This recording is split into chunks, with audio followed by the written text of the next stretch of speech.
Welcome, everyone. I am Bob Wurzelbacher, Director of the Respect Life Office for the Archdiocese of Cincinnati, and this is our video podcast series that we call Being Pro-Life.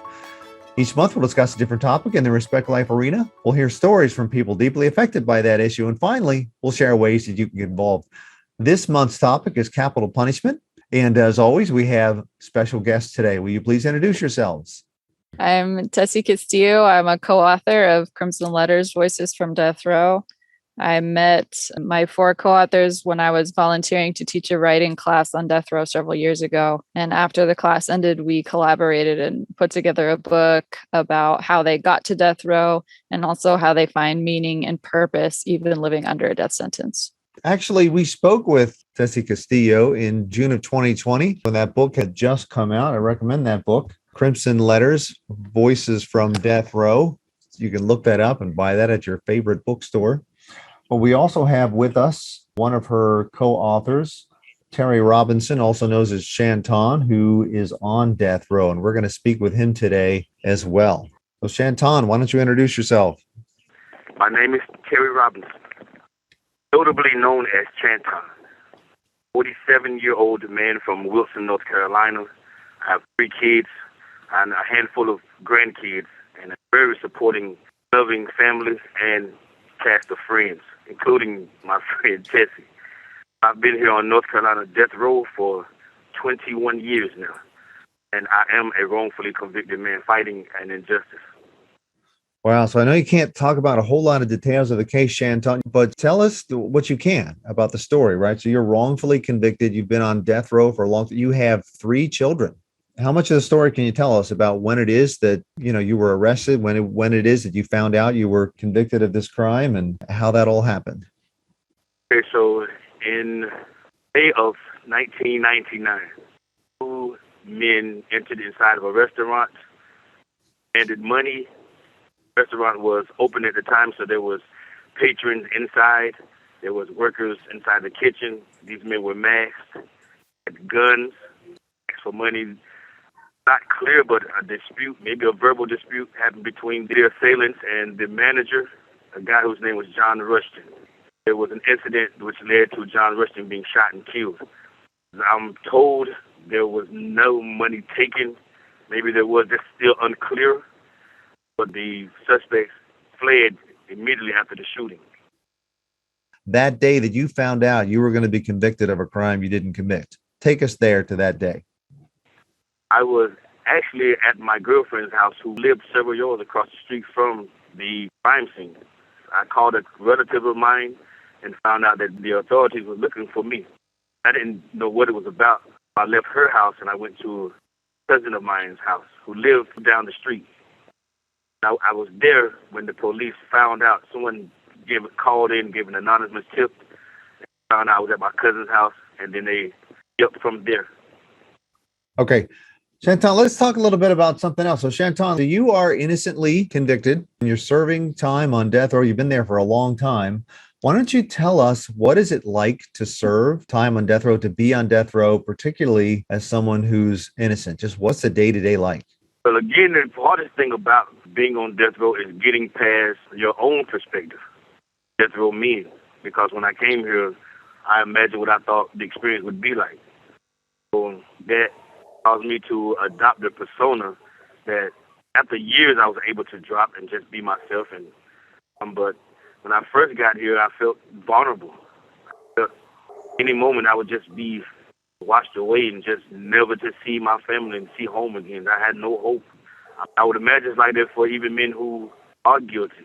I mean, part of the fight is instating this idea of life, man, and showing that even people who are guilty, there is some redeemability after our mistakes and our flaws. So even for the men who are guilty, I can imagine it's a scary feeling. But for myself, I felt vulnerable. I felt like desperate. Every breath of air was this urgent thought of what I'm going to do next and how will I get through the day. Immediate portion of my arrival here, that's how things went. I was the paranoia of how am I going to get through this. Right. What's the schedule? How are you? Do guards treat you poorly? The setting of death row is this dome, from which I look entirely different than what I expected. There was only 8 rooms at the bottom and 8 rooms at top. There was these tiers. There's this day room that we just kind of all mile around the day room throughout the day. There was only recreation twice a week. Twice a week. Done so early in the morning, like 5:30, 6 o'clock in the morning, that usually the guy was too exhausted to get out of bed, to pull himself out of bed to go to recreation. So an average recreation week was maybe once, and we would leave the unit to walk up this long tunnel to Chapel. They would lock down the entire prison while we were moving. The relationship with the officers were poor, death row officers, and a lot of guys put their circumstances, their oppression immediately onto the officers, directly onto the officers. So that left a bad vibe between officers. Throughout the years, did establish here on death row is that because we don't have an intake process or an outtake process, there's no other facility in death row that houses death row inmates. We are just here, and the officers, they're just here. There's no new faces. And what it does is establish a work relationship between the inmates and the officers. Over time, we just learn to respect their boundaries, and they respect ours. We respect that they have a job to do, and if they falter in doing the job, then they'll just remove this officer and bring someone else in. So we expect them to make judgment calls and tell us when lights are out or give us little micromanagers throughout the day. There's nothing wrong with it. And then they respect the things that we do to make death row community or any prison community work, to make a community thrive. So there's just this boundary of inmates and officers. I thought officers would be getting stabbed. I thought inmates would be getting raped. There's none of that here. Okay. Can you just get us a picture of a day? People have no idea. Like, I have to get up at this time, and then we eat, and then some people watch TV all day. I don't know. Or you can go to the library, or there is no such thing as a library. You know, what, right? For people who have no idea, what does the day look like? So it varies, of course. An important part of getting through any state of incarceration is the daily routine. So guys, we figured it out within the first months of our incarceration. Guys figure out what they need to do. For me, I had taken a mindfulness class before, and I really learned the power of meditation. So for me, it jumpstarts my day. So the doors open at 7 o'clock in the morning. If you wake up at 6 o'clock, then you just kind of find most of my routine is seen before the doors open, and that's meditation. And when the doors do open, the guys kind of file out, and these lined hallways get flooded. We're stationed and situated right beside the child, so we don't have far to go. And then that's when some guys will grab their coffee, they'll sit in front of the TV the rest of the day. Guys like to do crossword puzzles all day, table toppers, guys who play chess and Scrabble. Go out to recreation now every day as opposed to twice a week of our own recreation yard. So that's a huge difference. 2 hours a week, now we have 7 hours a week. And we have a canteen here on the unit. So most of the day is just about trying to stay occupied, trying to find those things that pass time. And for me, it's trying to make time to be social with the guys. I do play some board games, much recreation as possible. And by the end of the day, it's just kind of time to wind down. Like once we're back in, we're so exhausted from those daily chores and those daily activities. I take their showers. They find their little spots in the day room. There aren't any officially assigned spots, but they're like unofficial spots. Guys just kind of gravitate towards, and we all know who sits here and who sits. The day transitions into the night, and then we just kind of watch TV, wind down until it's time to doors to close again at o'clock. So most of the day, you're able to spend time with the other people on death row? You're not locked up in a prison cell alone or just with one other person? But the structure is different. There are some death row facilities throughout the nation that is designed exactly that way. We are inside of this dome. The door is closed, so technically we are locked down 23 hours inside of this dome. But there are cells inside of the dome that we aren't locked down in, so we are outside of our cells most of the day.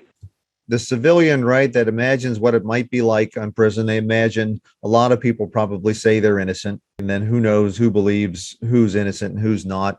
But I understand you actually knew some people who have been exonerated, right? So what was that like? And what do you know about what happened with them and how your relationship was with them, whether you believed them, and then there you find out they really were innocent? I remember the moment when the first guy got off death row. No one wants to admit that they're that wrong. Kind of place this guilt on a person and you judge them, and then all of a sudden the courts correct this error, this person gets off. And so a part of me was still kind of holding on to this idea that maybe they just dropped the ball and maybe he was still guilty. I'm sure we know that happens, and they just not have the evidence to convict. But when another man got off death row, then I started to question my own sense of judgment, because this was another man that I had talked to previously, that I just kind of cast his claims of innocence aside. And another man got off death row. And I realized that I was doing to those people the same thing that I'm sure the public does to me. That even when a person is proven innocent, I want to believe the person's guilt, because that's the big story, you know. It was really eye-opening to accept that I had judged these people the same way people had judged me. And I realized that there are innocent people on death row besides myself. So for me, it was eye-opening. It was a moment of clarity. I knew then that I had to work on myself. I started to do that.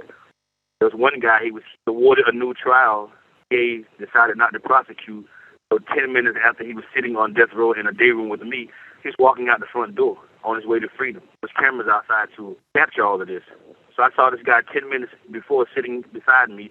10 minutes later, he was steps away from a new life, one that he couldn't fathom because he had been here over 20-something years. But those kind of circumstances are the first thing to do on death row to maintain hope if you are innocent. Right. 21 years, there was a time when hope for me was, it was a nice thought. I would tell my mom, I would tell my family, I would tell the people who I wanted them to believe that I was okay. I would tell them that I still had hope. But it's hard to maintain hope. But those are the cases that kind of reinstate that hope. That is really interesting. So you kind of felt like when you came on death row, you thought you were the only innocent man on death row, right? And then you found out you weren't alone in that conviction, which says a lot about the horrors of how commonly perhaps people can get convicted for something they didn't do. When you first arrived, were you hopeful that, okay, they made a mistake, they're going to realize this, I'm not going to be here long, or you had by day one on death row, your hope in the fairness of the system was so lost that you didn't have any hope? And then it's only after people were freed, friends of yours, then you found more hope that, hey, maybe I can be exonerated as well. So when I first got here, you have 30 seconds remaining. I guess I'd seen cases, like especially on TV. I didn't know anybody personally, but I'd seen cases where people were wrongfully convicted. And in theory, it was just TV. Like, I didn't think the courts could get it that wrong, you know. I think we probably won't get him back. Unfortunately, it's not the easiest thing to have a long conversation with someone on death row. So we did not get all the questions that I was hoping to get from Shanton, but he is a co-author with this book that Tessie Castillo has written. So she can fill in some of these gaps as well. So when I spoke with Joe D'Ambrosio 2 years ago, someone who was from Cleveland, who was on death row for 26 years, when he first came on death row, he was absolutely certain the case would be overturned in a very short amount of time and was very hopeful. And then that was subsided and it took 26 years, which is another story. So what was it? What was the story with that with Shanton? At first, he did feel hopeful that it was just all a mistake and it would be cleared up pretty quickly. But pretty shortly after that, he started to feel really hopeless. And it's only recently when other people in the community have really taken an interest in his case that he started to feel hopeful again. So the story of Shanton's conviction is that in 1999, two men walked into a restaurant, two masked men, two armed men, and demanded money from the cash register. And there was a dispute with the manager, and one of the gunmen shot the manager and killed him, and both suspects fled on foot. There was a $25,000 reward offered by the restaurant for anyone who could provide information leading to the capture of the two gunmen. The restaurant had been full of people at the time, employees and patrons, but because the men were masked, no one could identify them. So after the $25,000 reward was offered, there was a gentleman who called in to the hotline and said, "Oh, I know who it was." And he named two people, one of whom was Shanton. And Shanton was then picked up by police. So what happens in a lot of these cases, and what happened in Shanton's case, is that when we often think of death row cases as being very airtight, like you have to have a lot of evidence to put someone on death row. But that's actually incorrect. They're often rest almost exclusively on testimony from other people. And it's not uncommon for the people who testify against someone in court to be heavily incentivized. Right. So it's perfectly legal to pay $25,000 to someone to have them testify in court. So we know from the Innocence Project that puts out a lot of statistics on how wrongful convictions happen, that over 70% of wrongful convictions involve a false accusation. So someone accusing someone of a crime, knowing that that person is innocent. Wow. And that happens a lot for several reasons. It's perfectly normal within the system to pay people money to testify in court. It's not uncommon for the government, the police department, the family of the victims to offer rewards for information. It's also extremely common for people to be coerced into giving a false confession or incentivized in other ways. For example, if you had someone who was picked up for a robbery charge, the district attorney could say to them, hey, we will drop this robbery charge, this 15 years that you're facing, if you testify against this other person. We'll just make it disappear. What's also very common is for them to pick someone up and say, hey, we're going to charge you with murder. We will give you the death penalty unless you testify against this other person. So you've got a lot of incentives, money, taking away charges, the threat of adding charges, all of these things that are perfectly legal and perfectly common that go into creating false accusations. And that's why you see them in over 70% of cases. So this was something that happened in Chanton's case as well. Then we also see over a quarter of his exoneration cases that involve false confessions. So the person is innocent and they said that they did it. This did not happen in Chanton's case, but it does happen in a quarter of cases. And the reason that people would testify against themselves and admit a horrible crime, that they confess rapes, murders, terrible things that they didn't do. And the reason that they do that is, again, that system of being able to coerce. So investigators, when they are interviewing a suspect and interrogating a suspect, it's legal for them to do and say almost anything. They are allowed to lie. They're allowed to bribe. They're allowed to threaten. They're allowed to coerce. They're allowed to say things like, if you sign this confession, which we wrote, it's often the detectives that write the confessions and not the suspects. Sometimes the suspects can't even read and don't know what the confession says. So the detective can say, well, we wrote up this confession, and if you sign it, we'll let you go. And they'll just keep saying that for hours. Just sign it. We'll let you walk out of here. You'll be a free man. Just sign this piece of paper. You don't even need to know what it says. And people will sign it. And then, of course, that was a lie. And it's legal, for example, for someone to take a polygraph test and for them to pass, but for the detective to tell them that they didn't pass. To say, well, you failed your polygraph test, and we have 3 friends of yours who say that it was you, and they found your blood at the scene, and all of this is lies, but you can get someone to confess that way. And they will be told something like, even then, the motivation to admit the crime would be because they're told your punishment will be much less if you admit to it or something like that? Yeah. It's like, we know you did it. We have all this evidence against you. If you just admit that you did it, then we'll go easy on you. That's what they say, because they don't have to actually go easy on them. It's also extremely common. As we know, most people on death row have pretty serious mental health issues. And a lot of them were sentenced as juveniles. I mean, even within my own co-authors, I only have 4 co-authors. 2 of them were 19 when they were sentenced to death, and the other 2 were in their early 20s. So last time we spoke with you, I think we focused a little bit more on how it is that the presumption is that people sentenced to death have committed horrific, hard to imagine, don't even want to talk about crimes. Whereas, well, that's certainly true in some cases. So many death penalty cases, even though it's murder, it's not some, there are thousands and thousands of murders in this country, and much less than 1% of them are sentenced to death. And they're not grisly murders. They are robberies gone wrong, and things like that. And people still sentenced to death. And in some cases, even people who didn't do the murder themselves. We're not talking about wrongly convicted. We're just saying they were the getaway driver in the situation, for example. You can still be sentenced to death for that kind of thing. So right there, it's not necessarily the worst of the worst crimes. But even beyond that, you're talking about how commonly people are falsely convicted. and they're innocent and they're on death row. Do you feel like in your work that you've done, the whole system is just corrupt? What it is, prosecutors, what is it that for whatever reason you're convinced you have the murderer and you just want to wrap it up, and so you'll do anything you can to get that guy convicted? Or you really don't think they killed, but you don't care because you just want to wrap up the case? I mean, those are two different things. Both of those certainly happen, but I think it's much more common for someone to genuinely believe that they have the right person. And there's a lot of confirmation bias that goes into convictions. So you get somebody and you get all excited thinking you have the right guy, and then you just kind of find pieces to build a case around that person. A lot of what happens in these cases too is circumstantial evidence. So you might have someone who's willing to testify against a suspect in court, and that person may be incentivized for a number of reasons.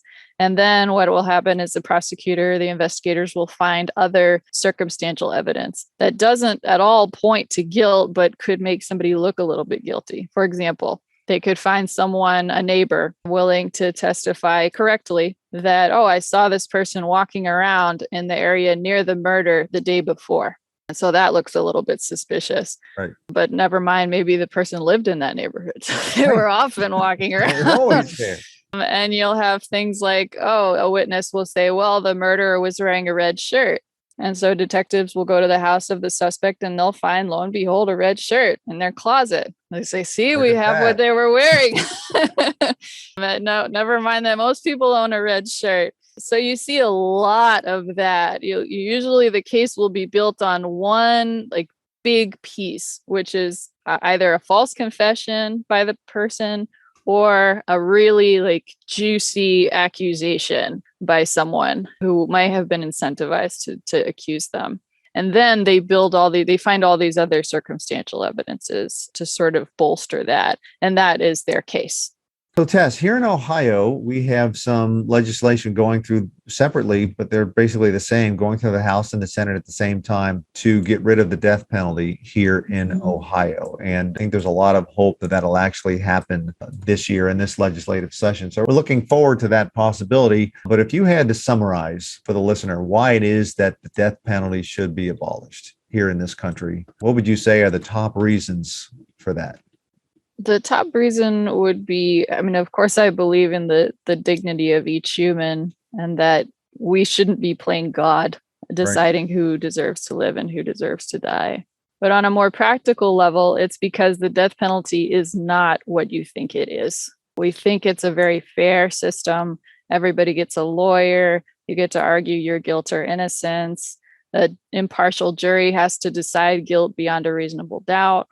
All of those things that we hold to be true are not true. There's no fairness in the lawyers, the prosecutor who has infinitely more power than a defense attorney does. The jury is not impartial and they don't have to decide guilt beyond a reasonable doubt. They just have to think maybe the person did it and vote to say that they did. And people are not convicted for the worst of the worst crimes. They're not convicted based on really hard evidence. You can have things like in Chanton's case, no physical evidence pointing to him, no eyewitness evidence pointing to him, just a witness who was paid money and another witness who was threatened with the death penalty unless he testified against Chanton. And then a bunch of other, he had a shirt that looked like the shooter's shirt kind of stuff. And that's it. That's all you have to have. And you can put someone to death. So is that just true of the justice system, or somehow that's more true of capital punishment cases? It's true of the justice system in general. I think that it often happens even more so with capital cases. We would think that the justice system would be more careful with capital cases, but it's often the opposite that is true. And the reason for that is because the cases are so sensationalized when you have a really brutal murder. And there's so much pressure for investigators and prosecutors to convict someone, to just punish someone for that. You can't let it go unsolved, that it's not uncommon for them to take someone and convict them. I don't know what the percentage is, but a high percentage apparently of these cases are not particularly sensational cases. They are robberies gone badly. But they might be in a small town. If it's a really small town and everybody knew the victim who died and Right. It's some well-known shopkeeper who had Yeah. that job for 30 years and all of a sudden he was shot, died, and everybody understandably is up in arms Mhm. about that. But that doesn't mean you kill the first person who's looking at you wrong, happens to be walking down the street at the time. Mhm. Okay. And you did talk before the last time we talked about how it is that in general, prosecuting offices are better funded than Mhm. defense offices, right? Very, very much so. To a degree you wouldn't believe. It also has to do with how things are set up. I mean, if you think about it, and this was something I hadn't thought about until I got involved in the death penalty. So the investigators, the police who do all of the interviewing witnesses and gathering evidence and all of the collecting things, they all work for the prosecutor. And so that information goes to the prosecutor often before a defense attorney is even assigned to the case. And the prosecutor's job is to then turn over all that information to the defense, including information that could show that the person is innocent or could be used to exonerate them. And so in almost 80% of cases where there's a wrongful conviction, the prosecutor didn't turn over all the evidence that they were supposed to the defense attorney. So it's not that the defense attorney and the prosecutor are getting access to equal information from equal investigators. Defense attorneys don't have their own police working for them. The police work for the prosecutors. And so the information goes from the police to the prosecutors who filter it and then to the defense attorney. Huge opportunities for information to go missing. Is there legislation of some sort of proposals to change that somehow that just isn't going anywhere? So it's called a Brady violation when prosecutors withhold evidence, and there is a Supreme Court case against it. It is illegal. But the problem is, in order to prove that a prosecutor withheld evidence, you have to be able to prove what the evidence was. Right. And how can you prove what it was if you didn't see it? So it's this weird thing that's there, but that's extremely hard to actually prove. So a year ago, you came out with the book called Crimson Letters, Voices from Death Row. Tell us about that book really quick before you go to the next one. So I wrote that book with 4 co-authors who I met on death row. And it's about what went wrong in their lives that brought them to prison. And then how have they been searching for purpose and meaning while still living under a death sentence? Each one of them has found faith or something that they're really passionate about, be it music or journalism or poetry, that has given them hope and purpose while living on death row. So the first edition came out about 18 months ago and has been done so much better than we ever expected. I mean, we give presentations all over the country to people who listen to my co-authors as they call in from death row and answer questions about what it's like there, just really to humanize them. And the second edition is a little bit different in that there's several themes that we were uncomfortable with writing about and talking about in the first edition, but that just kept coming up in these presentations. And so we decided to sort of lean into those discomforts and actually write about those more controversial topics, like what was it like to work with people on death row? What were the dynamics between the co-authors as we were writing the first book? And what about the victims' families? Yeah, I think didn't some of this happen already? Like to the extent that somebody talks about their experience on death row, about actual guards who they work with, and then those prisons don't want people to read those stories, right? Yeah, the book was banned from the Right. prison. So there's less fear to continue to talk more about those kinds of things. There's still a lot of fear. There's still retaliation that could happen, but we just recognize the value of it. I mean, we've connected with so many people who've never thought about the death penalty, have never had the opportunity to connect with someone on death row. We've formed real friendships with people who are now corresponding with someone on death row or who are involved in anti-death penalty advocacy. And it's just so worth it. It's worth all the risks. Right. I was kind of trying to talk about this when we were talking with Shanton, and it was, the connection wasn't working really well, so we didn't get a lot of his story. Do you have like a general sense of how prisoners on death row are treated differently, even from other prisoners? When executions happen, and luckily they haven't for a while because they've been paused in North Carolina, the guards have cake parties where they spread out tables full of like sheet cake and chips and cupcakes and soda at each execution. And the men on prison have to walk by those displays when they're going to the chow hall or to other places. And so it's just a reminder all the time of what they're there for. What's on the cakes? What is being celebrated? It's a morale thing, I think. It's hard to kill people. Right. And it's hard on the guards to do it. Interesting. Is there anything kind of burning that you wanted me to ask you? The only thing about wrongful convictions that I didn't get a chance to say was that one skepticism that I had, especially when Shantan first told me about being innocent, was why didn't you give your case to the Innocence Project or one of those organizations? Why aren't they picking up your case? And in researching it, I learned that organizations like the Innocence Project are doing absolutely incredible work, but they're overwhelmed by the number of cases that they get, and they have to triage. And so they have a lot of criteria that would exclude most people from being able to apply, even people who are innocent. For example, you can't have lawyers in order to apply to the Innocence Project. You have to have new DNA evidence available in the case, things like that. So one shouldn't automatically assume that if you're innocent, that you have resources available to you in the form of these organizations that handle these things, because those organizations actually, by necessity, exclude most people from even applying. All right. Well, thank you, Tess, for spending some time talking with us again today. It's particularly about wrongful conviction and how common it is that people are sitting on death row, even for a crime that they didn't commit. And that's one of many reasons, actually, why it is that we should be trying to end the death penalty here in this country today. Thanks for spending time with us today, Tess. Thank you for having me. And I want to thank all our viewers and listeners for tuning in on this episode of our Being Pro-Life series. Head to the website to view the links talked about in this episode at www.catholicaoc.org/beingprolife. Thank you again for joining us today. I look forward to being with you next time.